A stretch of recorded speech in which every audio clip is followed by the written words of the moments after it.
This conference will now be recorded. All right. Well, today is July 1st or 1st or some variety of that number. And this is the BSC Business Success Global Forum.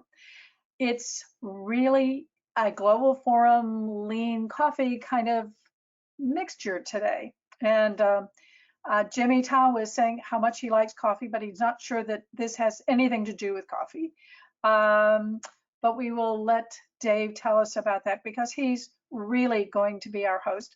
But I am Jan Triplett. I am the host of the forum and the CEO of the Business Success Center. And we work to make sure that the businesses that we get an opportunity to work with, that the owners can have a triple bottom line that meets their wants and needs.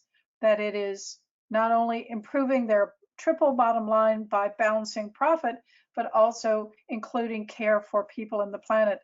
And Dave was talking about what he's learned when they had such hot temperatures on the West Coast about care for people and the planet. And he's telling me that, like you, Jimmy, that the weather is much better, but his plants might be a little bit browner. So I have just put up this thing that I've been using for a couple of weeks to really kind of introduce the concept of the lean coffee with instructions from Dave. And some of you were able to submit topics and some of you weren't. And he's going to talk this through a little bit further. But here's Dave right there in the center. And he's sitting at a table with a lot of people who seem to be drinking coffee. And so I'm going to bring up Dave's traditional slide that we use because he's Dave Nave with Dave Nave and Associates. And then he's going to take over. And then I have one important kind of resource that I want to share with you because this might be useful to you. And I'm hopeful that maybe some of our international people will be with us today because the resource I have to share with you has to do with international sales. So the floor is yours, Dave Nave. Okay, thank you very much. I'm going to share my screen with any luck. And this is the picture I use quite often.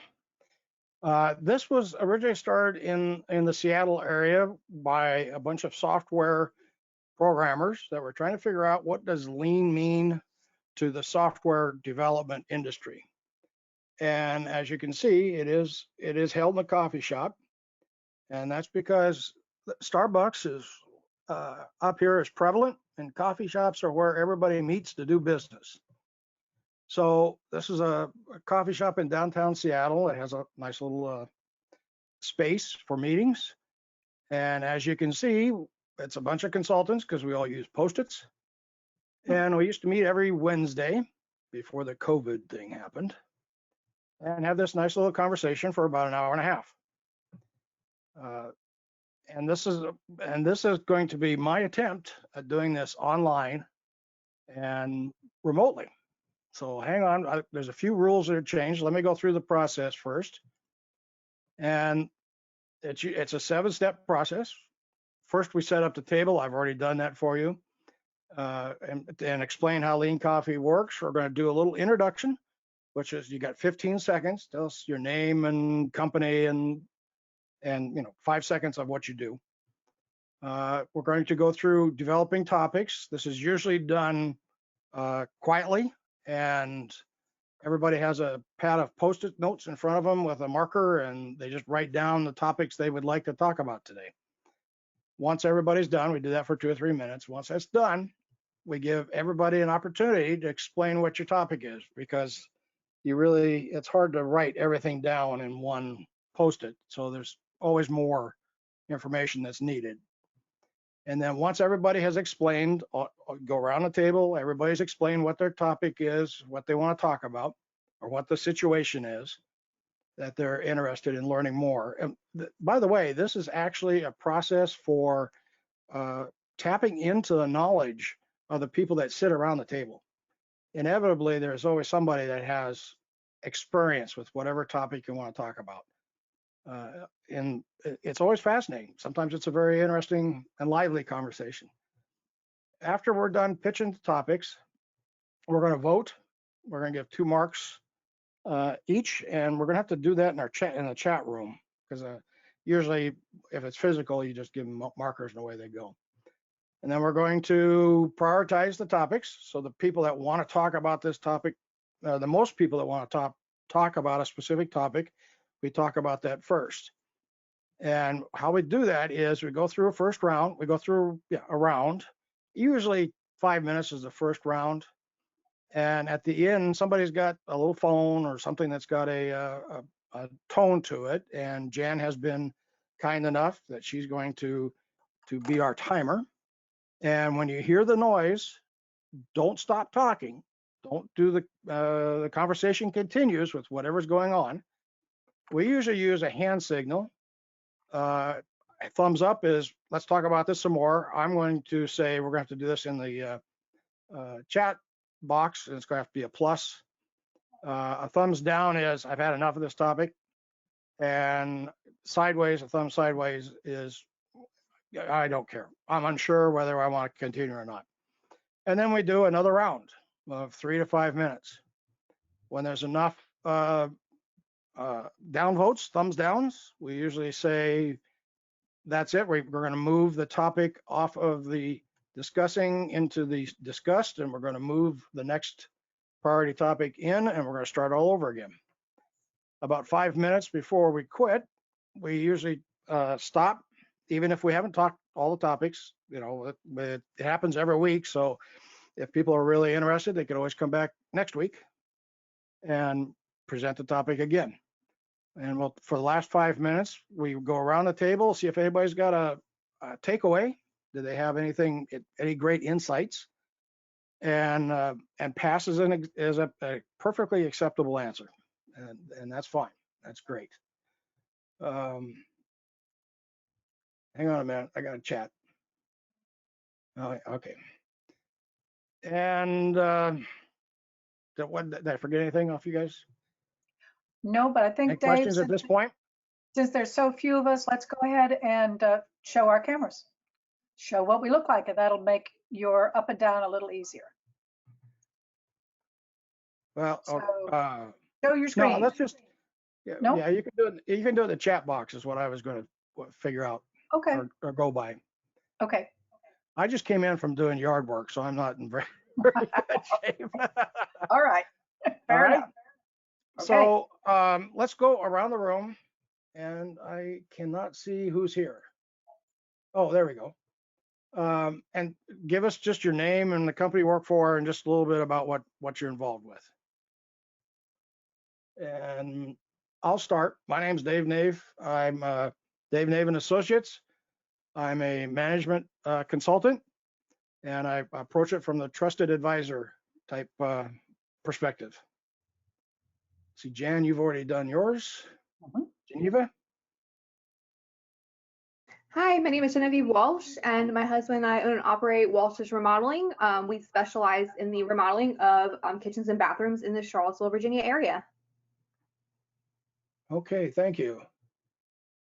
All I have is an initial PHHC. That's Paige Heller.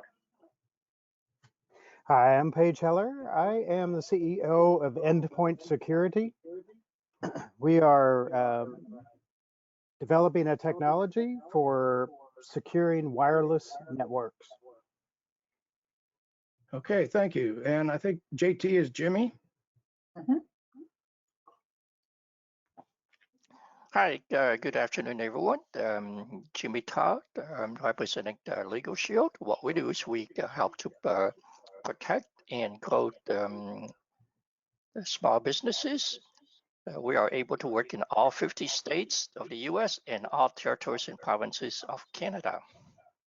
Back to you. Okay, thank you. And now we'll talk to Dave Turpin. Good afternoon, morning, wherever depending you are. My name is David Turpin. I am principal and co-founder of an operation called Peleus Group, which is an advisory operation that kind of follows Dave's idea of the trusted advisor. We help people who want to grow, expand, find the next level, and ultimately not be where they are, typically with some kind of an exit strategy. As an outgrowth of that, a number of years ago, I wound up being the owner and chairman of a company which owns an operation here in the Austin area called Manja Pizza Restaurant and Catering. So I have some operational stuff, some advisory things, and once in a while I take on what amounts to a full-time job. A couple of years ago, I spent most of 2019 as the chief of staff on an interim basis for the Salvation Army. So you could sort of say I'm a jack of all trades. Okay, thank you. I guess, like I said, Jan did hers right up front. So let's move on to, I did get some comments, and I've numbered them so that you can see them. Normally, you don't have to number them. But when do we when to pivot, when to start a business, when to close a business, partnering with another business, the advantages of a small business. This is the topics we have, and I've set up the table to be, I used a baseball metaphor since our local baseball team is over 500 this year. This is unusual for Seattle, but it's something to celebrate. So we have on deck, on bat, and in the dugout. And ahas are supposed to be just insights that you have along the way. Does anybody else have any topics they want to talk about? Dave, can we have Christina also, and our caller who has not introduced themselves first? Oh, sorry. Yes. Oh, I see. I missed my bad. My apologies. Hello. The caller, one of the callers is Herb 80. And Herb's specialty is real estate. Real estate, the third career, yes.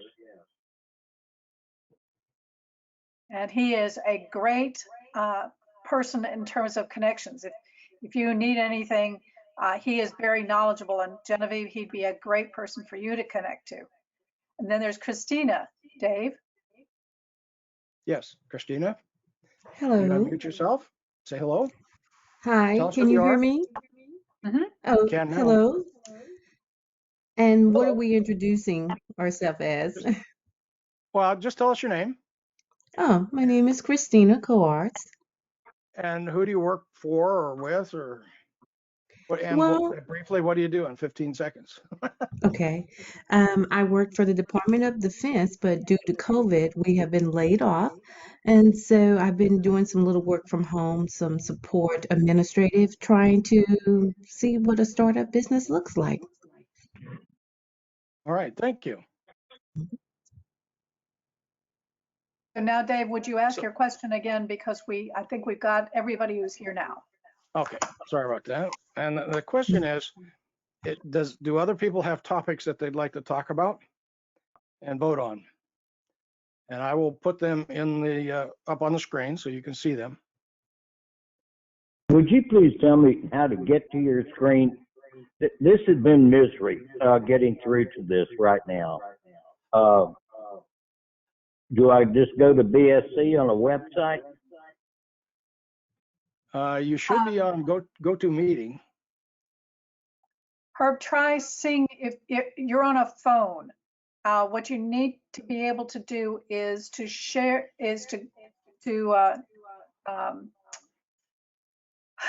share your screen or see your screen. I'm looking at it. I had to call Marcia just to do this. Okay. We'll talk about this later, but there needs to be some 1, 2, 3 in this, because this old man is having a hard time, and I've spent almost an hour on this. I'm so sorry. Well, I'm glad you're here. Well, never mind about the screen. I don't want to interrupt your meeting and your timeline. Let me just listen in. Okay. Okay, so we have 5 topics already, and that is when to pivot, when to start a business, when to close a business, partnering with another business, and advantages of a small business. And Dave, I would like to add one. This is Paige Heller. And if I could add one, maybe called Finding Early Evangelists.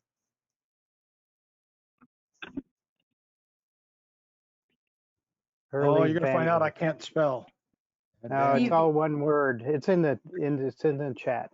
Oh, Early Evangelists. That's a take on Like evangelists. evangelist. Dave. got it. Oh, I'm hang on. Okay.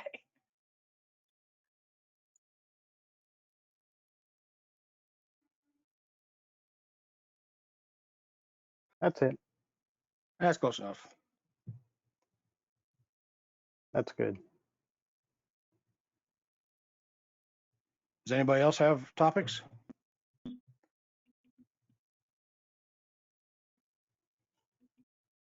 All right, for this, we'll move on from this point. And if you can get to the chat area and just tell me what numbers everyone gets to have 2 votes, and tell me what your numbers, what 2 topics you'd like to talk about. So do you want those in the chat box, or can we just tell you? Can Herb just tell you, for instance? Yeah, Herb can tell me. I'll just sit this part out. I know why I'm here. I know why I've been invited. Well, on Herb's behalf, I would like to encourage us to think about number 3, which is when to close a business. You've got my proxy. Thank you. And I think I would like to suggest number 1, when to pivot. That's actually not bad because I've done that two other times professionally. Okay. All right. Oh, what do I got here? I got 1 and 3, 6 and 3. 3 seems to be popular.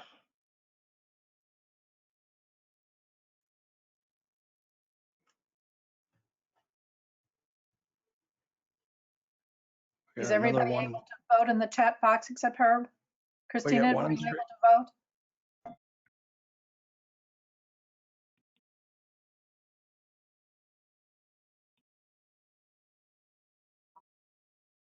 Christina? Okay, did everybody get the chance? Oh, 1 and 4.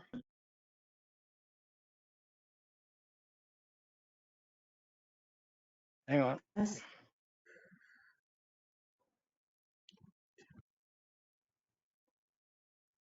And anything else? Well, I'm going to vote for me, and I would like to, because I'm interested in Paige's number 6.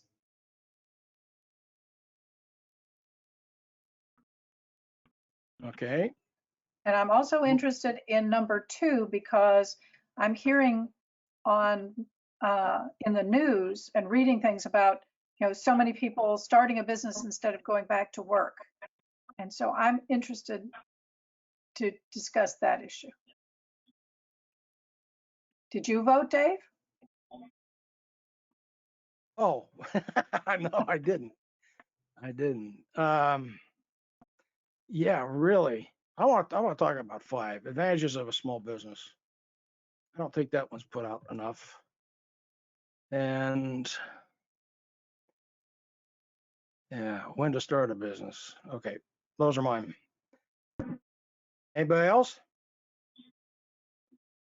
Okay, we're going to delete these. Speak up. Looks like number 3 has the most votes. Well, that didn't work too well. Let's try that again. We're going to move this over here on deck. And yeah, this is the part that's always mystified me as to doing it remotely. Is I guess everybody can just turn on their microphones and then discuss it. First off, we should say, whose is this? And is there more information you want to share? What's the context for this question? So it's Herb's. It's Herb's issue because he's got some really good thoughts about this. And let's have everybody unmute yourself, will you please? Well, I'm really not a public speaker, but this is private. I'm sitting here having a cigarette and a cocktail. So in my gym clothes. When to close or when to say sayonara.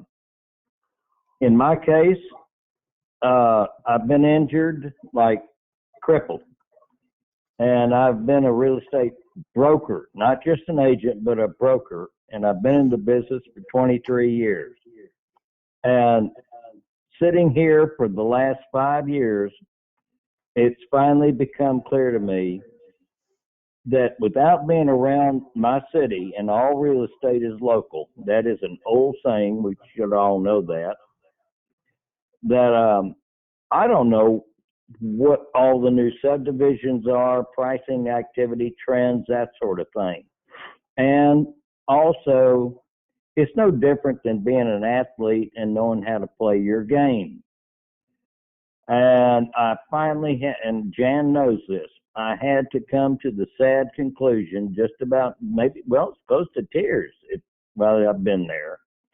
Because I put so much into 3 careers, 16 years in advertising in Houston, 10 years as a Wall Street trained stockbroker and analyst, and then 23 in real estate.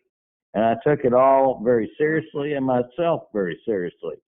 So this isn't any easy thing to fess up to, and yet if I can be of help to others, then I'm willing to do these things just about semi-anonymously.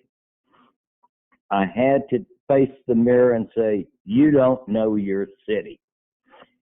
With that being said, and changes in contracts with the Texas Real Estate Commission trying to stay busy with their attorneys, rewriting rules and regs, and constant mandatory continuing education, which I've done, and I'm still licensed, and I pay those fees, but not with the Board of Realtors. But it's been painful. But when I was a semi-pro ocean racer in big sailboats for almost, I think it was 19 and a half years, and I'm talking about ocean racing. So not everybody does that. And I knew when it was time to give up because it was such a physical sport. Maybe that prepped me for this. But I'm sharing with y'all that it is a rough decision to make. And I guess one piece of advice, and these are not prepared remarks, so pardon me, Jan, if I'm rambling a little bit or being inconclusive to a certain degree or non-directional, that it's hard to quit. And I'm not a quitter. But my piece of advice here is when you do open up your own business, save money. Don't live high. Live like you're a monk.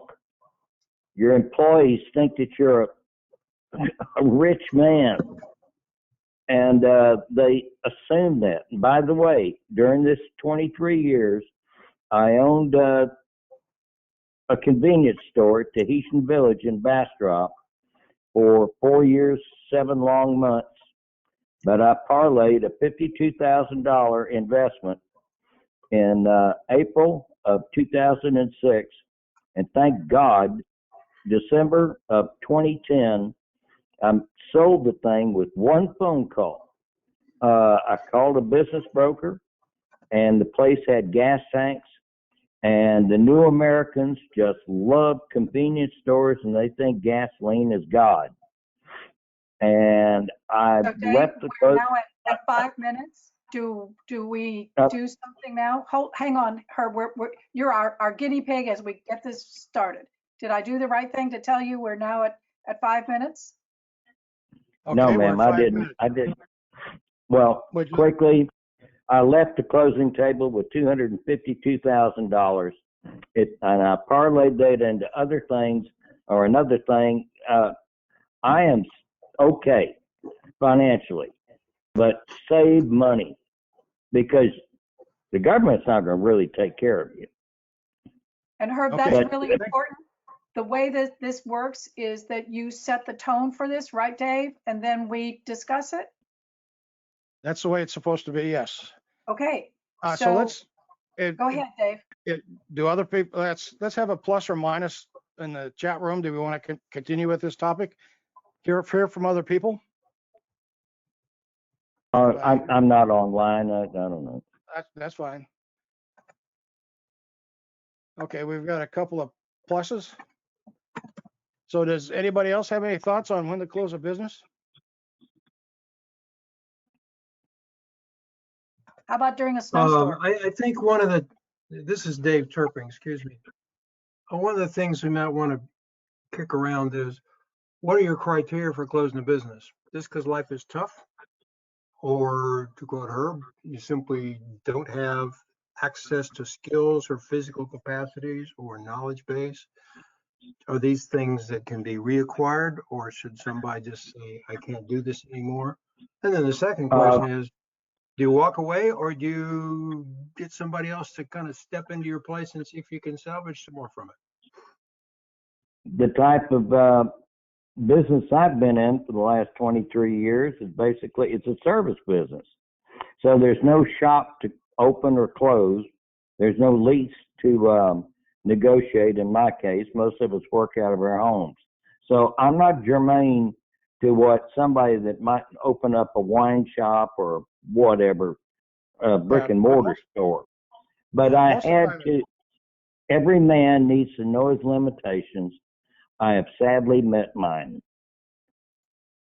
And I have thrown in the towel, and I have passed off even the upcoming sale of my condo to another more current and able agent or broker. That was not easy. That's really, so I may not be of help to your other folks, but as far as window opening, that's a lot of gut feeling and also some cash. Okay, thank you very much. Let's hear from some of the other people. What are other thoughts? So this is Paige. I have kind of this brings back memories for me because I owned my own company and operated it for 20 years, and making the decision to close it down was not a pretty sight. And I punished myself afterwards, but with distance, I have learned that when it's time to look at potentially closing or look at options of selling the business or just getting out in general, is when it's not fun anymore, when you're not having fun.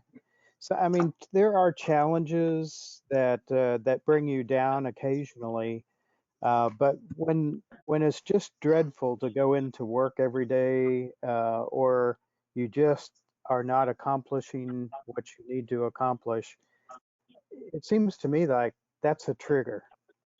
Yeah, so it's not satisfying your needs. But anybody else?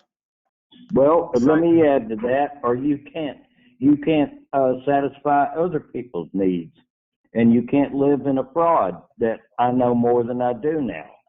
So hopefully that's 2 cents right there.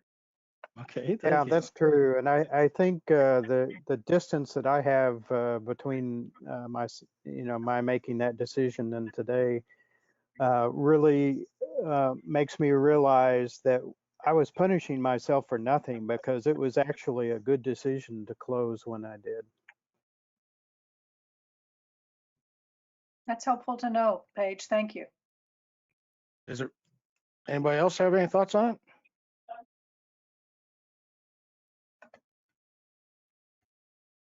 Going once, going twice, closed. Yeah, I'll just add a footnote to say that don't think of it as quitting. Think of it as moving on. Good thought. All right, the next one up is when to pivot. Oh, I had it under the wrong columns, didn't I?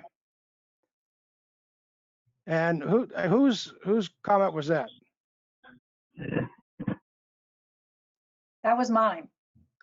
Okay, what do you mean by pivot? We've kind of discussed it a little bit. It's when do you know that you should stop doing what you were doing and go someplace else or do something else? Because this is I can add to that. 16 years in Houston in advertising. I was in the custom electric sign business and selling the big ones.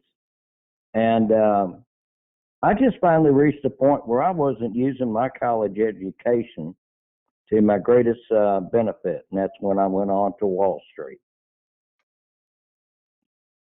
So I felt like I had more to give than and learn. So that's it. That's a good thought. I think one of the things that I think Paige you said, or maybe David you said, is that when it's no longer fun. Certainly, one of the things that I'm looking at right now is what I switched to when we sort of closed everything down and nobody could come in and nobody was doing much. And I'm now trying to look at that again because it's paid for by the government and has a lot of issues related to getting paid, and they are not very responsive to me. So I'm thinking about pivoting again. So this is a helpful discussion for me. Thank you, Dave Nave. Jan, can I ask a quick question? When you say they're not responsive, and as in they don't pay their payables, whatever it is you're doing? Yeah, and they revamped the program and it has significant problems, and I've tried to help. I've reached out to them. I had said, you know, you'll understand this, David Turpin, because a lot of it has to do with financials, is that they ask questions that they need answers to, but they don't know what the answers should be. So the questions they ask don't make sense. They don't know what they're asking. They don't know what they're really talking about, although they think they do, and they're not open to being corrected, quotation marks? That's right. That's right. So they don't know what it means to talk about cost of goods sold. They don't really know what break even means. They don't know what production costs mean. And Good so, cow. Hopefully this is not the Small Business Administration. No, it's a special support program, and it's a great program. But they revamped it, but they didn't ask any of us who knew what the terms meant. It was a good idea that is not being executed. That's right. That's exactly right. And it's very frustrating. I spent an hour this morning writing a note to explain what I have taught my MBA students about accounting, to at least give this very nice person some ideas that would help him when he was talking to the person above him. It is very frustrating. Offline, I will tell you my experience in dealing with financial regulators when we owned a bank. Oh, good. Where the smartest person in the room was unquestionably the most junior person in the room, and the most senior person in the room was the person who did not understand the plot at all. Well, I would feel better about pivoting about this if there were more people who could do what I do. And that's not blowing my own horn, but you have to be licensed to do this. And there aren't very many people. And the people that I serve really need this. And so it's hard for me to pivot away from this, knowing that there's a really good chance that this program that's for them, they'll never get any support from. And I find that difficult to let it go, kind of like Herb was talking about. And I don't know exactly what to do. Yeah, I've had a similar situation a couple times, and it's like, oh, yeah, you're right. I don't know what to do. Keep involved and let people. What I did in one case was just let people know that I'm still want to support them in what they're doing, but that they were going to have to lead off into their vision. And it happened when a new president took over an organization and had a different direction they wanted to go. I says, I'm sorry, I can't follow that one. I don't believe that's right, but I want to support you the best I can. And then I've figured out ways to support it, but We it's have tough. 5 minutes, Dave. Okay, let's in the chat room, chat box. Can you put a plus or minus? Does people want to continue? Do other people have thoughts on this one? Jimmy would like to know what topic we're on. We're talking about when to pivot. Yeah, at bat is when to pivot. Yeah, this may seem a little oversimplistic, but airline pilots, if a plane is flying into a difficult situation, they literally have checklists. Is it A, B, C, D, or E, plus or minus? And if you can't get a good enough score, you're supposed to wave off, fly around, and look for, if you have time, you wait for the storm to pass, or you find an alternate landing site. And I think a lot of people, if they are feeling like they're approaching a situation where it's just not working out, maybe they go to help. They get someone to do it for them, but the end game is probably not a bad thing to have their own little 3x5 card that's laminated that says A, B, C, D, E, and F. Can I get a good enough score to stick around, or otherwise you're going to run out of fuel and crash, or you need to find another landing spot. Good thoughts. I don't see any pluses, Dave, so maybe people would like to move on. Okay, I guess we'll move on.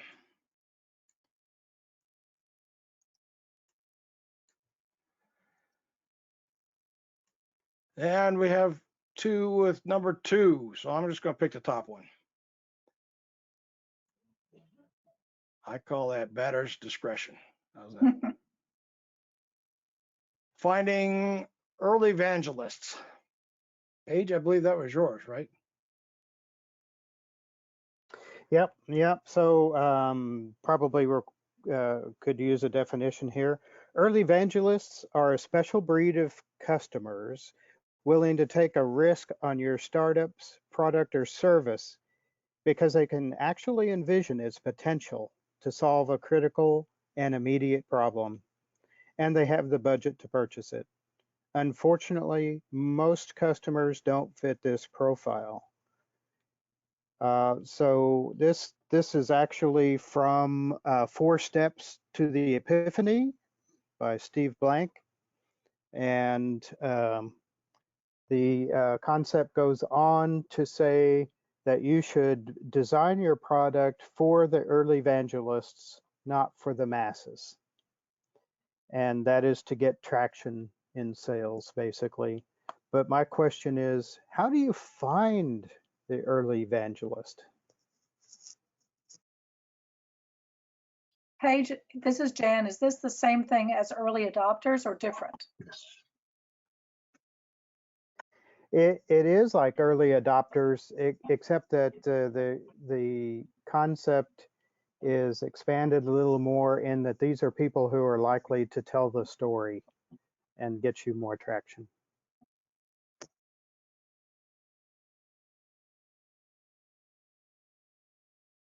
So it's early adopters with good social media contacts. I absolutely agree. They're definitely gonna become like natural influence marketers for you.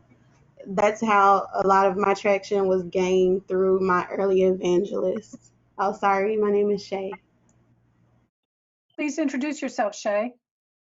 Okay, so my name is Shay Miles. I'm an organization management consultant. I work with mostly startups and nonprofits.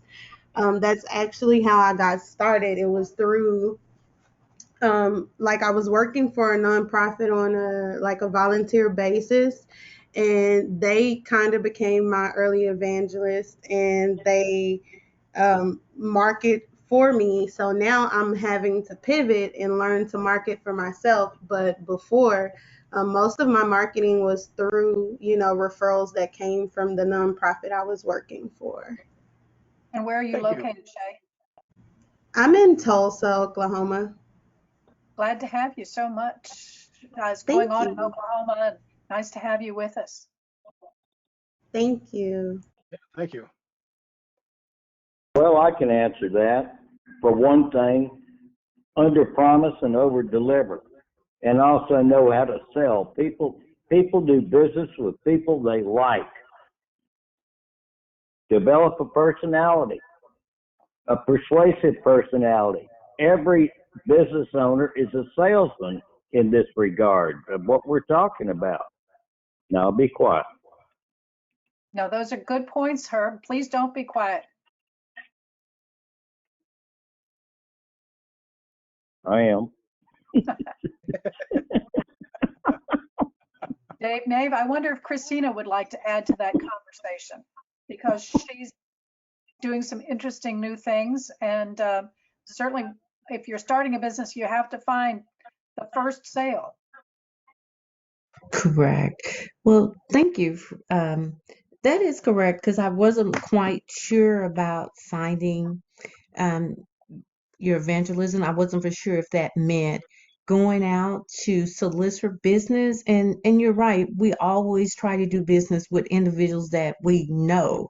So how do you break that barrier and get outside? I know there's the face pages, that type of marketing. But is that always a good way to start for a beginner?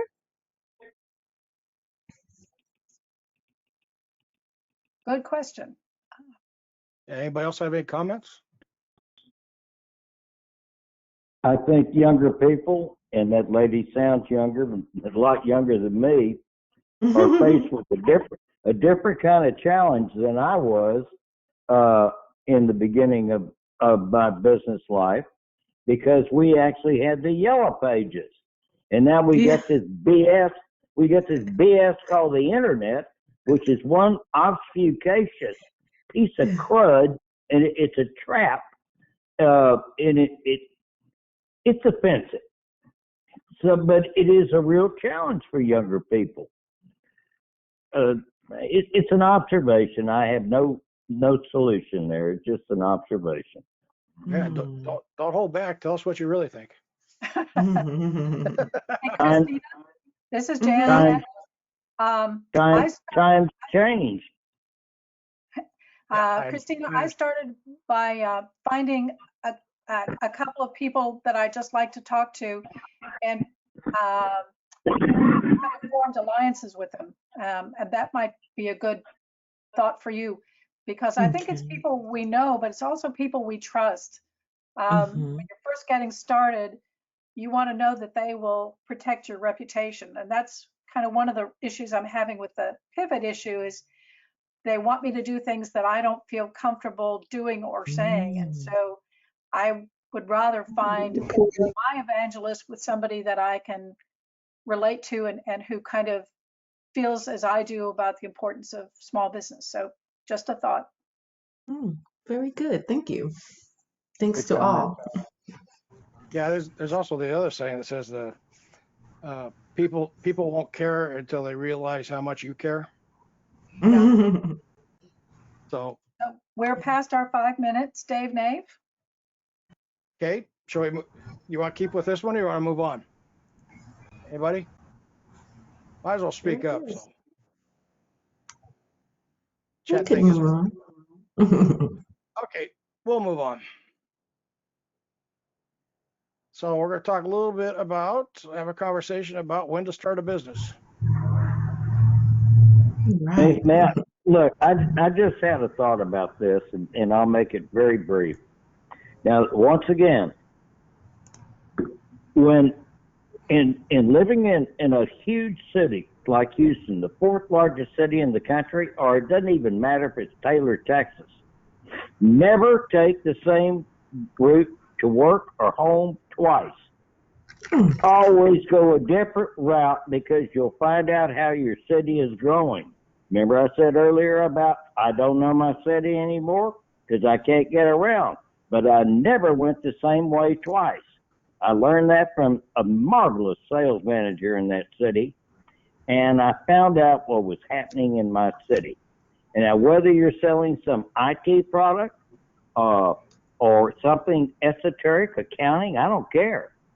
Look at the growth of your city, look at the buildings, the signs going up, and the ones that identify what's going on. Okay, so look around. Yeah. Very good. Hey, Dave, let's ask Genevieve because she just changed the name of her business. So she's not started a business exactly, but she's sort of started by joining with her husband. Genevieve, what's your thought? Hi. That's a good question. I think that, and let me just make sure I'm correct. You're talking still about the like early adopters and whatnot. And when to start a business. Okay. Pivot a little bit. Okay. Thank you. Well, I mean, I think the name change was pretty for us, inevitable. I think we kind of needed to do it. Our current clients, already kind of saw us that way, so it wasn't too shocking or anything to change anything. We kind of were already doing that. We kind of naturally progressed from repairs to remodeling, so it wasn't any kind of big jump, and it just made more sense on what we were doing. So I think in that area, it was just kind of like a gradual growth that we needed to change the business to better reflect and to serve our customers. And then just with any kind of new adopters or anything, I mean, I think the biggest thing I just wanted to say this is networking. Where do these people that you would like to serve, where are they located? Do they have children? What school do the children go to? What is their life like? Who are they? Peel back that onion and see, who they are and try to be around what they do and possibly, I know it's hard right now because we were in a pandemic, so it wasn't like we could do those things. But I think as we slowly go back out into the world, those different events will come back and be a part of those. Is my thoughts. Good thoughts. I'll bet Shay has something to add to that. As a consultant, you have to be thinking of this. When do you start?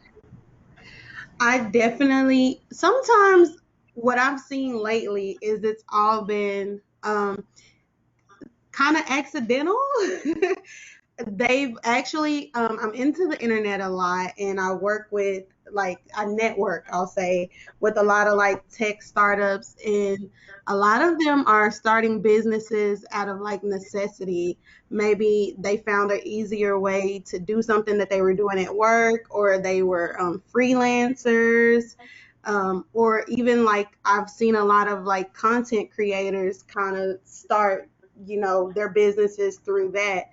And I think that as long as you have a true understanding of entrepreneurship, which I think a lot of people don't because they just jump in without floaties. But if you have a good understanding, there's really no right time to start a business. You just have to be prepared for the things that are coming, when you start that business. Let me add this to that. Plan your work and work your plan. Absolutely. Make a business plan and stick with it. Adjust it as necessary as things change, the economy, and always stay in touch with the economic markets. I'm looking at them right now while we're doing this stuff. I'm trading stocks. And by the way, I'm getting a little beaten up right now. But anyway, plan your work, work your plan. Good thought. Dave Nave, we have 9 minutes left. So I don't know if you Yes. want to go to your takeaway or where we go next, but you're doing a great job. Okay, well, this is the point. I want to leave 5 minutes for you to talk at the end. So let's go, usually we go around the round table, but I have a list of the people that are online. So let's go around down the list and say, Jan, did you have any insights or ahas or from this Yes, conversation? I had several, and I appreciate all of them because it helps just sometimes to know that other people have faced the same thing you have. So that's my big aha. Okay, it's listed as caller one, and I'm terrible with names, so I don't know who's. That's Herb. Herb, did you have any Yes. takeaways from the last hour conversation? I'd like to be as young as these other people with good knees. I appreciate so much what y'all try to do to help people. These people that are online with you are seeking help. You're seeking mentors. Find good mentors. Mine was a fellow named George Hauser in Houston, owner of Hauser Custom Electric Sign Manufacturing. My God, what a man, a World War II veteran. And I learned so much from that guy's ability to stay alive during World War II. Okay, good. Thank you. Thank you. Christina, do you have any takeaways from this conversation? By the way, pass is an acceptable answer for everybody. Sorry, I'm trying to get the system. So, yes, this whole thing has been a wow to me. I started a business back in the early 80s, but due to circumstance, I wasn't able to fulfill it. I didn't understand how to pivot, how to market what I was trying to sell. So now I'm a little bit older, going closer up in age, and I was thinking, trying to do the same thing that I did before in the business when you write your business plan and you lay everything out. But this has been really good for me. And my final, I'm going to close it out with mentors. How do you know you're getting a good mentor? They need to make sense, and you need to be Mm-hmm. quiet, and you need to always listen to someone that's been there before you. Mm-hmm. Mm-hmm. And I think, Christina, this is why we invite Dave Nave back to do another one, and we put that on our list. That's a great Mm-hmm. question. Mm-hmm. Yes, it is. It is. Dave Turpin, do you have any takeaways, any ahas? I think I would second the general commentaries about finding mentors. I have mentored people, either sort of backed into it at various times and it worked out. Other times it was someone was trying to make it formal and there was zero chemistry. And part of that response or limitation that gets in the way is, does a person really want to learn from their mentor? Because that is a humbling experience. Mm-hmm. Many people know what got them where they are. They know their business, but they truly could not explain business generically to someone else. And an inability to David Turpin, state I'm things sorry to doesn't interrupt, work but out. we need to go on because we're going to run out of time. Okay, sorry. so that mentor is a good one, but to go with Herb says, if you don't listen, you're lost. Okay, thank you. Yeah, 2 votes for mentors. Geneva, do you have any takeaways?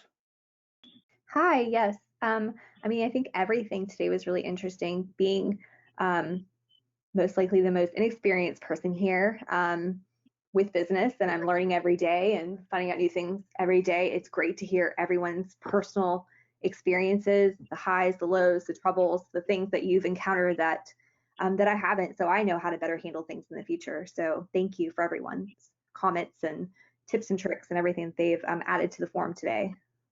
Good, good. Glad we could help. Let me add one more. Let me add one more old pros thing.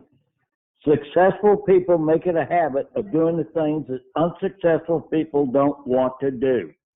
Do it every day, every moment of every day. Now I'll shut up. Thank you, Herb. Okay, thank you. Thank you. Jimmy Todd, have you fixed your microphone problems? Were you able to participate? Your microphone just went on, so. Okay, we're going to have to come back to Jimmy. Paige, do you have any takeaways? What'd you find interesting?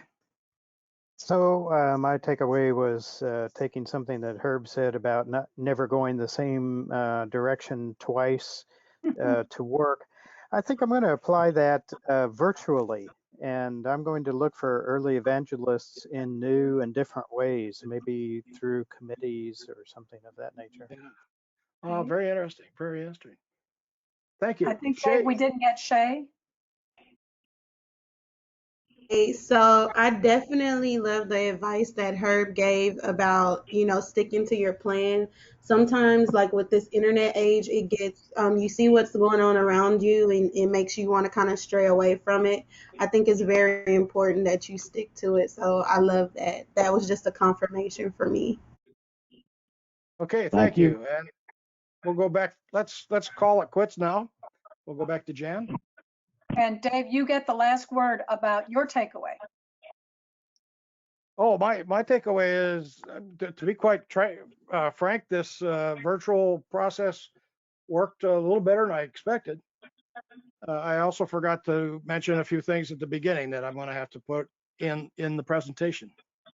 Well, About I want us all to clap behavior. for you. Thank you. Yay, Dave, you brought this to me and I made you volunteer. So thank you so much. Thank you, Jan. And I think we should do this again. If you all will either say out loud, yes, let's do this again. Can everybody say, yes, let's do this again? Let's do Yes, it let's again. do Yes. this. All Yes, right. let's do this again. That's a good takeaway. Just wanted to remind you that we do have a Share the Wisdom webinar and work session coming up at the end of the month. We're going to be talking about partnering, best practices, how to select, how to onboard them, and how to deal with problems. So that's July 30th. My resource for you today is really looking at this offering from the SBA Office of Advocacy on how to market your small business products and services overseas. So I encourage you to go to the link that is provided and to make sure that if you aren't able to attend, that you at least sign up because that will be a good opportunity for you. So my last point to you, and it is 12:58, is that next week we're going to do another kind of departure from what we have done in the forum, but we'll go back to some of it. So, be thinking about what kind of recommendation that you would like to give us next week. You all gave us great ones today, but my wonderful colleague and former client, Gary Walker, you have seen the special effects he does. And I don't want to steal his thunder, but he's a remarkable guy that has done some very interesting things and pivoted his business. So he now doesn't do special effects. He does special events and he teaches running and he does it on behalf of nonprofits. And we have some people here who have worked with nonprofits. It's a very interesting story and we can always learn from each other. So I learned a lot, Dave Nave, from you. Thank you so much. We are going to do this again. For those of you who are new to us today, please come back. Please share the information. You will be receiving a copy of the recording of today's session with a transcript. And so that will give you something that you can look back on. But you all were terrific. And thank you again so much. It is 12:59, and so I'm going to say goodbye. Have a wonderful and safe 4th of July. Thank you again, Dave Nave, and thank you so much for all of you who came from all over the country to be with us today. Take care. Bye-bye. Bye-bye. Thank you.